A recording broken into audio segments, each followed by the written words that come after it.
My husband and I have 3 kids. They're grown and married now.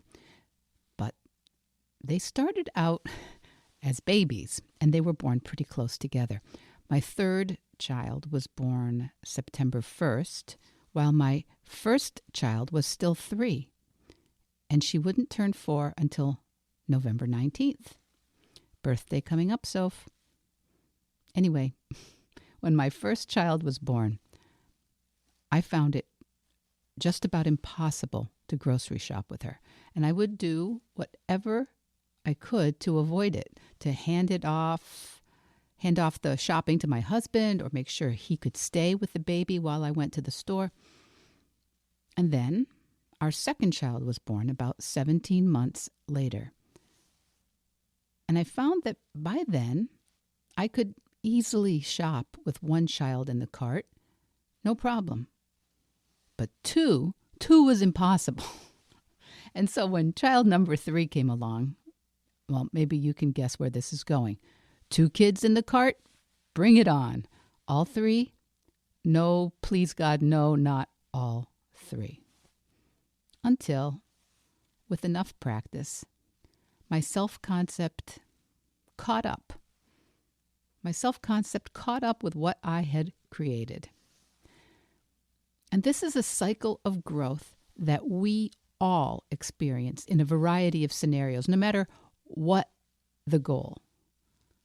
So, while the music plays, I want you to start thinking where this is true for you. Where has your self-concept not quite caught up with what you've created? Where does your new identity need a little practice?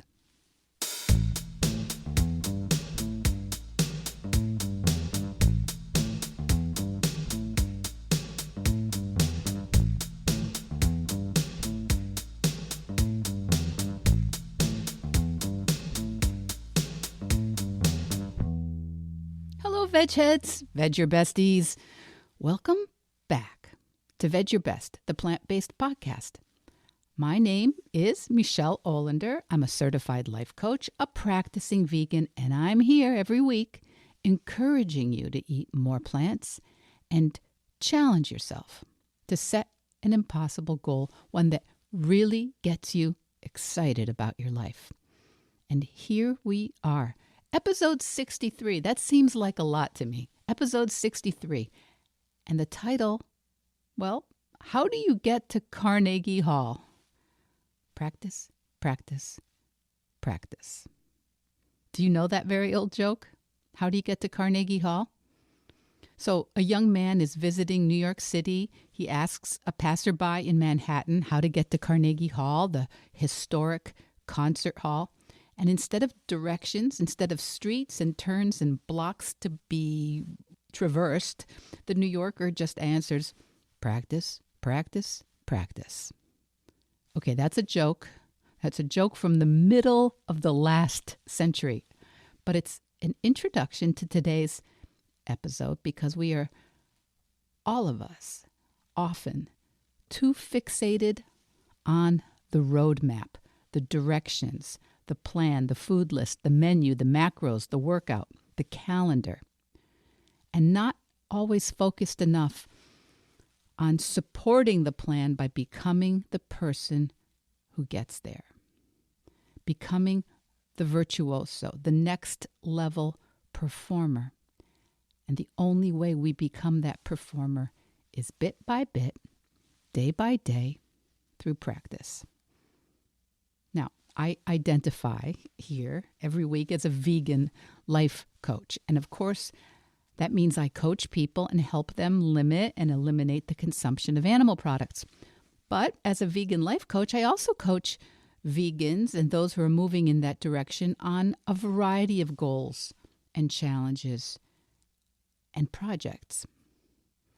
And whether your particular goal is to stop eating animals or to be an advocate for animals or write a book or lose 12 pounds or lower your cholesterol or be confident enough to take all your kids to the grocery store or on a plane, whatever your goal, there is a trajectory that I see. There's a pattern, There's a growth pattern.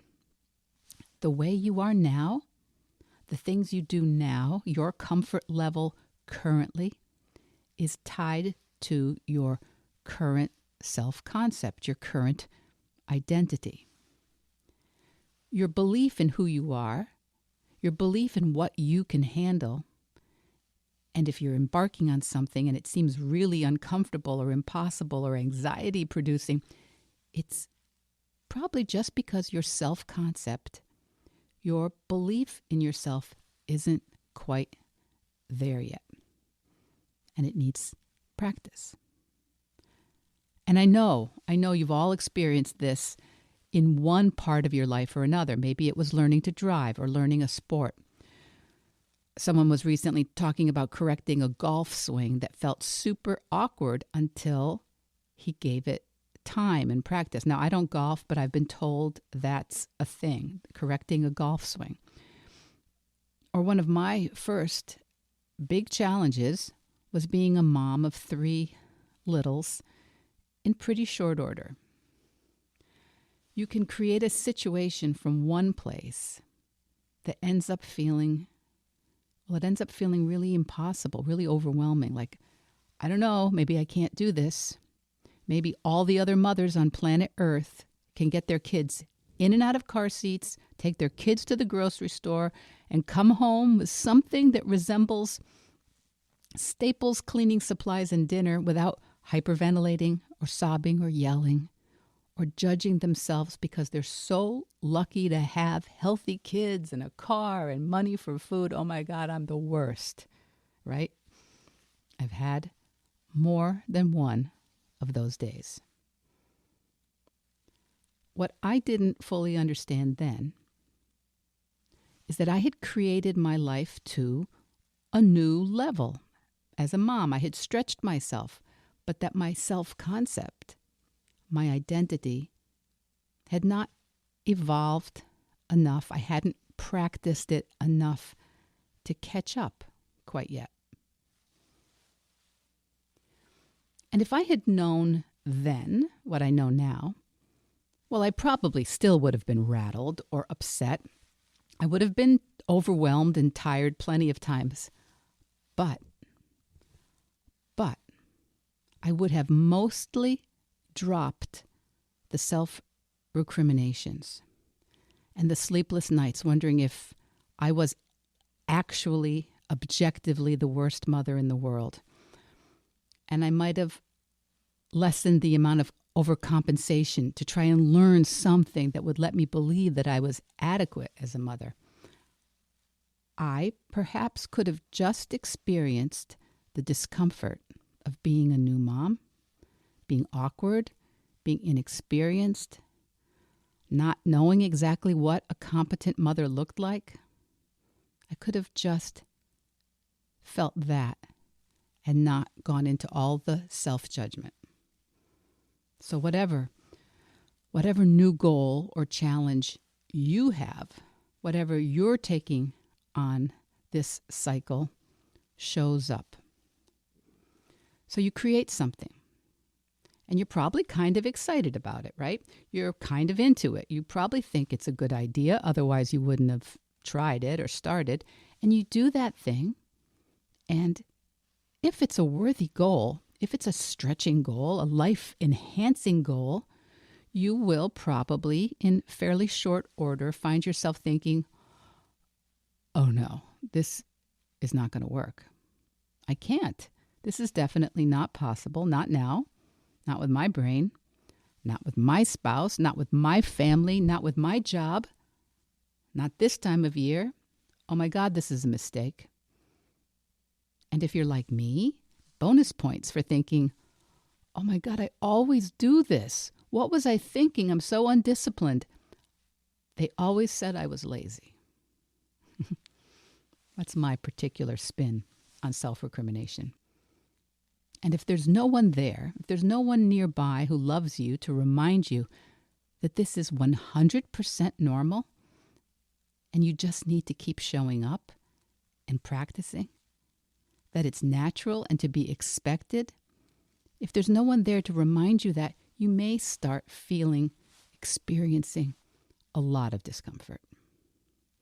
A lot of discomfort followed by impulsive, knee-jerk reactions and ideas to fix things that aren't actually broken and judge things that aren't actually an issue. To give up on the wrong things and work on the wrong problems.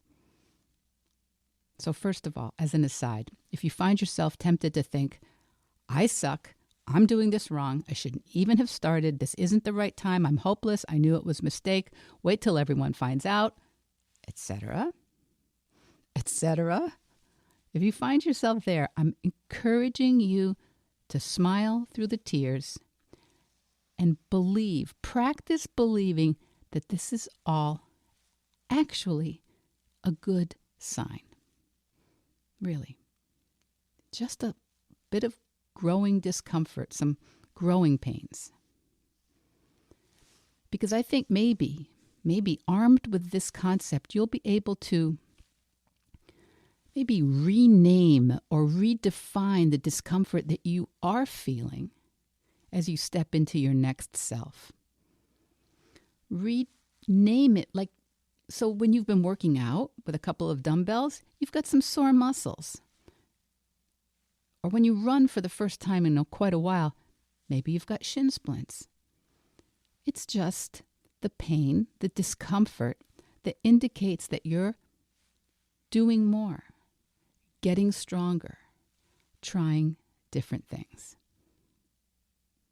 So I'm suggesting, kids, observing, making a practice of observing the discomfort, noticing the discomfort without making it mean anything dire, without making it mean that you're lacking, that you're in any way unable or unworthy. Because, listen, if you can feel or notice that discomfort and just get curious about it, if you can just look into it, if you can just ask yourself some questions. Now, questions that don't sound like, why am I so useless? Will I ever do anything right?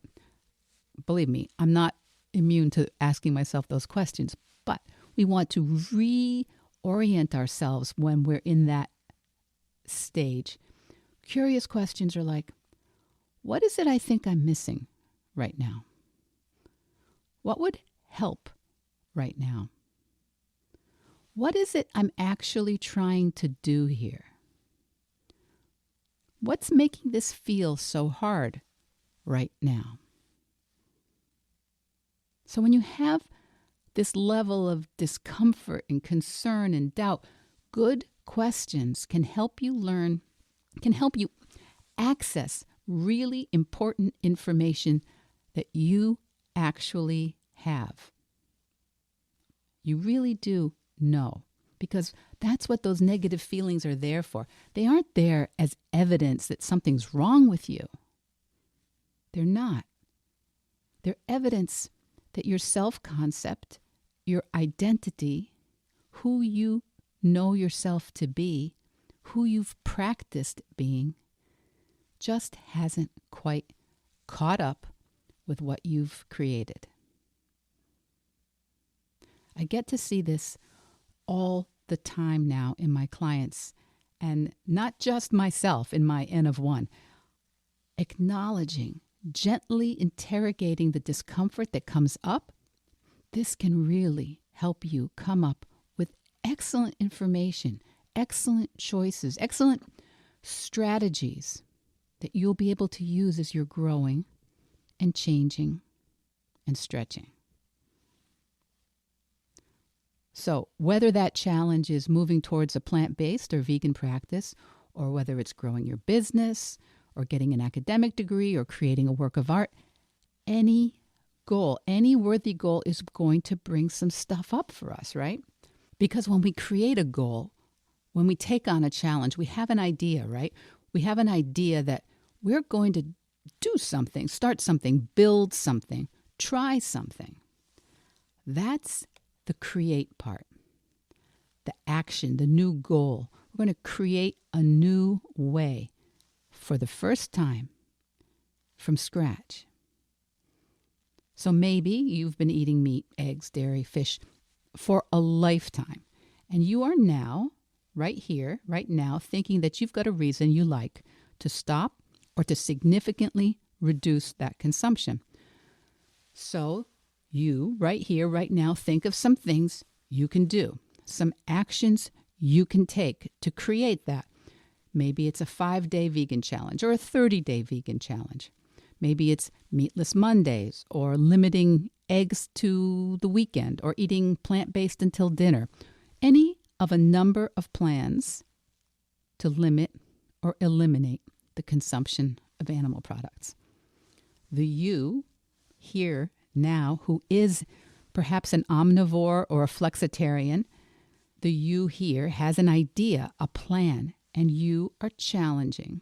You're challenging your actions, your choices, your purchases, your consumption to be those of a vegetarian or a vegan or a whole food plant-based eater. Doesn't matter which new goal. It doesn't. But remember that how you eat is made up of multiple daily actions that you have practiced and practiced and practiced for a lifetime. And here you are now creating a new self-concept. There are likely to be some bumps in the road, right? And this is for everyone. Everyone. Maybe you're a lapsed runner and you're creating a new identity for yourself as an active, athletic woman. Or maybe you've been consuming TV and Netflix in your leisure time, and now you want to regularly read challenging literature or history. Or maybe your household chores have stretched to fill most of your available time, and you really want to create a new identity as an artist or a small business owner. You are going not just from where you are right now, but from who you are right now to this new endeavor. In our Vedge Your Best example, maybe you are an omnivore and you're heading towards a vegetarian diet. So when you replace the meat, dairy, or eggs with veggie burgers, oat milk, or tofu, that is you in the how do I get to Carnegie Hall stage? What's the action? What's the route? What's the process? There are actions like making new choices, trying new foods, recipes, making new requests at a restaurant, or asking questions about food labeling, or navigating the family relationships at Thanksgiving or the holidays. See, you're taking new actions, replacing some familiar things, experimenting, trying new things. And sometimes we can get pretty far with those actions. We can create quite a lot before we start to feel some dissonance. How many of us have achieved a really big goal or created something we really wanted for a long time, only to be kind of surprised that instead of feeling amazing, we feel kind of let down or anxious or doubtful or downright unhappy. And that's because who we are is still that beginning person, the person who decided to make some new choices, to create some new actions. So Vedge Heads, if this is you, and now here we are making new choices, eating new things, or writing, or painting, or building a business, or working towards an advanced degree, and maybe it starts to feel surprisingly awful. This is where I want to tell you, fear not.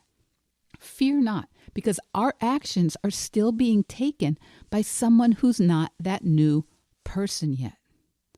We haven't rehearsed this new role. We haven't created the backstory. Do you know that concept of backstory? The way actors, when studying for a role, create a backstory that maybe only they know. The backstory might not ever appear in the script, but it helps the actor anchor and integrate with the choices and behaviors and actions that they're making in the role they've created. And then they rehearse and rehearse and rehearse. So if you are taking actions, but you have not yet created the person who easily and mostly effortlessly makes those choices and takes those actions yet, there's nothing wrong. It's just as it should be. You just haven't acclimatized to your new role, the new identity. And you'll probably need to practice and rehearse. And if it's a big, worthy, exciting goal or challenge, you will definitely need to practice and rehearse, because it will feel awkward. It'll feel tiring and uneven. And quite often my clients say things like, I don't think it should feel like this. This isn't me. Maybe I'm not cut out for this.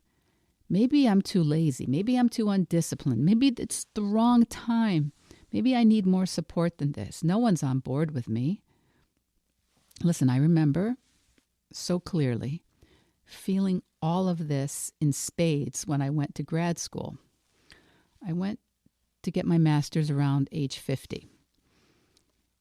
So going vegan, I spent a good amount of time warming up, building a plant-based and vegan identity kind of slowly and deliberately. But when I went to get my master's, I went from taking a couple of enrichment courses here and there to a full-time master's program. Now, I wanted to do it. I didn't fall into it. It wasn't an accident. I created the situation. I took deliberate actions. I applied. I wrote essays. I got my old transcripts. I took the GREs. I got accepted. I paid tuition. I chose classes. I went to the classes. I bought books. And then it was off to the races with hundreds and hundreds of pages of reading per week and tests and papers and discussions on top of everything else I had been doing all along. I created the situation of being in a master's program, and I loved it. And I found myself more than miserable, overwhelmed, cranky, out of sorts, upset, and ready to quit many more times than twice. Because, I had created the new thing, being in grad school, but my identity was still the person who thought going to get a master's in art history was awesome, not the person who was actually doing it. So I had not created the new self-concept yet. I had to rehearse it. I had to rehearse a new identity and become the Michele who fully knew that the graduate program was a lot of work and hard and required a lot of critical thinking and research and technology, and it was fine. I had to rehearse and become the kind of person for whom a challenging academic program with archival research and PowerPoint presentations and exams that sometimes went poorly and blunt feedback, that none of that was evidence that anything was wrong. It was not evidence that I was unsuited to the program. It was simply evidence that I was doing a real academic degree. And I remember walking from my car to the art history offices more than thrice, thinking that I was just going to today tell my advisor I'm quitting. Put it all behind me. And I remember thinking each time as my advisor's office got closer and closer, I guess I could just let this suck and not quit. Now, I'm not recommending those words be on my tombstone, but that is very much the kind of phrase that goes through my head when things are hard. I guess I could just let this suck and not quit. Okay, it wasn't relief. It wasn't relief all at once, but it was some relief. Because when I just let the process be hard, without making it mean that I was dumb or too old or inept or delusional or distractible. I got so much of my energy back, so much psychic energy too, because I had to rehearse the identity of a grad student rather than the identity of someone who thought going to grad school would be awesome. I had to grow from the person who created the plan into the person who could fulfill the plan. We've talked about it here. Remember, discomfort is the currency of your dreams. The new you, the new identity, the worthy goal or challenge you are ready for will probably be uncomfortable, especially if it's at all worth doing. But if you get that, if you know that these are just growing pains and it doesn't mean anything has gone wrong, it doesn't mean that you're unsuited or incapable or mistaken or impulsive or flighty or lacking anything, then if you understand that, you can just take good care of yourself. You can practice growing into your new identity, rehearsing that new identity. As I think I said a little earlier, I believe that the reason I had less drama and angst about moving bit by bit to a vegan, whole food, plant-based lifestyle was because for me, it was gradual. And that's why I do think that Vedge Your Best, the method, is excellent for anyone who is having trouble. If you're having trouble limiting or eliminating the consumption of animal products, gradual can be a game changer. But some days with this podcast, writing, coaching, my business, let me tell you, it regularly still comes upon me the thought that this was maybe a mistake. What was I thinking? This is too much work. I'm definitely giving up.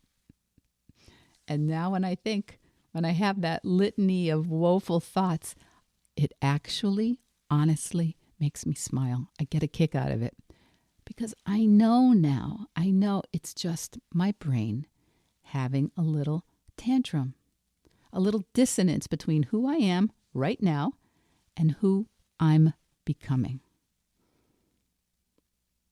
Just like when a toddler melts down and you can't help but smile. So we take action because we have a thought that we want something. But then we have to acclimatize to that new identity, get used to it, develop that new self-concept. Because until that happens, you will find yourself at odds with yourself, fighting yourself sometimes. That feeling of self-sabotage that many of my clients report. But the good thing is, if you're experiencing that feeling, that sense that you're in the wrong spot, that you're self-sabotaging again, you can just relax a little bit, knowing this is just 100% normal. It's normal when you're moving into a big growth stage and your identity hasn't caught up. The exciting thing is when you see this, as it's happening, you can actually start to welcome it. You can start to welcome it like that good sore muscle feeling after a new workout. And you can welcome it because as your self-concept catches up with your intentions, you'll then be able to make decisions and plans and deliberate goals from that larger, more capable, more practiced self. Now, new mom Michele couldn't handle a baby at the grocery store, but bit by bit, 3 kids are in the shopping cart, and there's a dog somewhere, and work responsibilities and housework and food prep, school runs, teaching teens to drive, college applications, graduations, now weddings to plan. Okay, your self-concept grows. Your self-concept grows in confidence as you keep showing up to meet the intentions you set for yourself. And it might be easier for some of us to see that in action if we're parents or in certain parts of our lives, because some of them feel like, oh yeah, of course, that's how it works there as a parent or in driver's ed or in weight training. But then there's some other part of our lives that we think, no, this discomfort means I'm a disaster. But I want you to know that you rehearse and become that next level you. And now you get to create with that new identity from the level of thought and confidence and capability in that new identity. Now, in other parts of our lives, we may not have that confidence. We may not have that confidence that we're going to grow into it, but I want to suggest to you that if you are good to yourself and you're curious when things don't work out, rather than tipping the table over and throwing the whole thing out or condemning yourself as not capable, that if you are good to yourself, you can really get through long enough to let that self-concept catch up. There are so many reasons to move away from eating animals. So many. And if there was a reason that meant something to you or to your family, I want you to know that this is, again, simply a process. A process where your intentions, the plan you've created at the beginning, and you've created as someone who's an experienced, practiced omnivore or flexitarian, this will not be effortless or super comfortable until you practice becoming that new you. With a new self-concept, a new identity of someone who consumes primarily plant-based foods. Until you've learned how to crowd the animal products out entirely, it won't be effortless because you haven't caught up. And this is really why I show up every week, because I'm proof that you definitely can change. You can completely change your self-concept. So if you began your Veg Your Best process by challenging yourself to not eat any meat, fish, or chicken for a month, by the end of that month, whether you were completely successful or not, you know so much more than before you started, right? Maybe it was a little hard on certain evenings, or you got twitchy with a waiter one time, or your spouse or kids had some things to say about it, or you didn't like a couple of the meals that you bought or that you made. But you created some actions.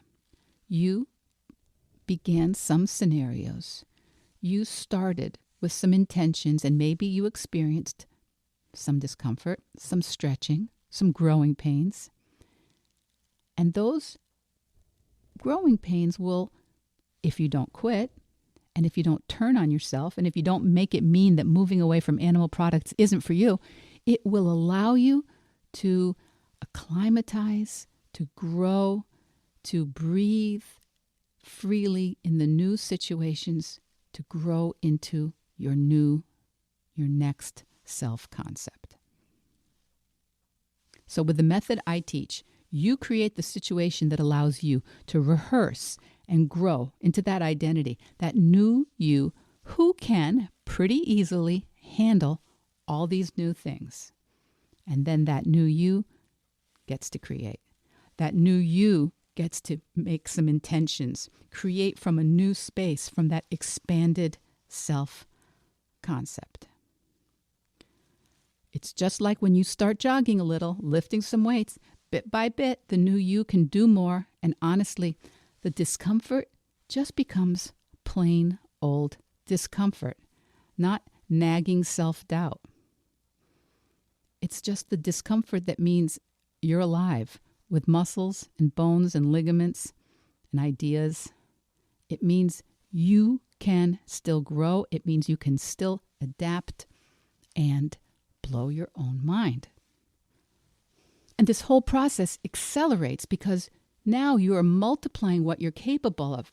And it doesn't matter which area you decide to challenge yourself in first, to expand your self-concept in first, because they will all help you. They'll all help you in a sort of expanding spiral. I believe that raising my kids helped me become the person who could show compassion to myself as a student when I was going to grad school. And getting my master's helped me become someone who was more effective at going vegan. And I 100% know that going vegan helped me be someone who was open to coaching and really learning how to manage my thoughts and use these new tools. And there's no question at all that learning more about life coaching, even self-coaching, supported me tremendously in showing up the way I wanted to during my mother's illness and death. And it has all expanded and all accelerated with getting certified and creating this podcast and building my coaching business. And building my business is helping me make the decisions I want to about creating content and writing a book and other projects to try to help more people limit or eliminate the consumption of animal products. So all of you, no matter what, all of you out there listening, doing something new, something challenging, something unfamiliar, I think it is an important distinction to notice the actions, the choices, the behaviors you are trying and learning, and notice if your self-concept has changed yet, or beginning to change, or whether it's caught up. Because in the beginning, your old identity is going to fight you. It's going to fight you to stay the same, just like a toddler who doesn't want to get changed or get in the car or put away her blocks or stop coloring right now. And if we get to love that toddler and understand his reluctance and resistance and maybe even empathize with it, we can take him by the hand and say, I know, but I've got you. Next week, or the week after, I think we're going to talk about imposter syndrome. Imposter syndrome as it shows up specifically for people on a plant-based or even more particularly on a vegan journey, because it's something I work with a lot of my clients on, regardless of their goals. But when I ask them what they're proud of, what they have to celebrate, and they say, nothing, I didn't do much, no big deal, nothing to write home about. When I hear them diminish their accomplishments, I know that their inner toddler needs a little more high-fiving, maybe some silly celebration. And we're going to talk about that. Or you can email me or book yourself into my calendar and we can talk about your specific goal, what you're trying to create, and how to give your identity, your self-concept, a safe place and enough time to catch up. So, takeaway. Any goal, anything worth doing is going to bring it all up for you, right? Sore muscles? Sore muscles are nothing. Shin splints? Luxury. What gets in the way is doubt, self-judgment, mocking self-criticism, diminishment, blasé lack of enthusiasm for the successes you've got, even the small ones. And that's optional. And if you know that it's just part of the process, those feelings, just part of the process like toddler tantrums and spilt oat milk and crayons on the furniture, you can move much more happily and rapidly to the next level. And then create your next goals from that expanded self-concept, that more confident and compassionate human that you're becoming every day. So what's the plan today, Vedge Besties? What's the plan? What are you practicing this week? Let me know.